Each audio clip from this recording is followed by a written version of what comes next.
Hello! May kwento ko lang. Bata pa lang ako, nakagisnan ko na palaging may mga halaman dito sa loob ng bahay. Yan ay dahil napakahilig ni nanay sa mga halaman. Iba't ibang uri ng indoor plants ang mga alaga niya noon. Meron pa siyang mga planters noon na gawa sa bakal na pinaglalagyan niya ng mga paso na may mga halaman. Linggo-linggo, pinapalitan niya yung mga halaman sa loob ng bahay at tuwing gabi inilalabas niya ng bahay para daw mahamugan.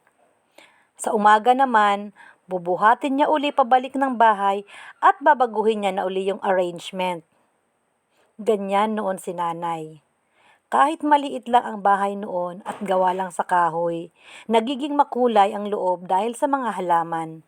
Kaya naman kahit wala na si nanay, ginagawa ko pa rin yung dati niyang hilig sa paglalagay ng halaman dito sa loob ng bahay nila. Alam ko na masaya siya dahil inaalagaan ko itong kanilang bahay.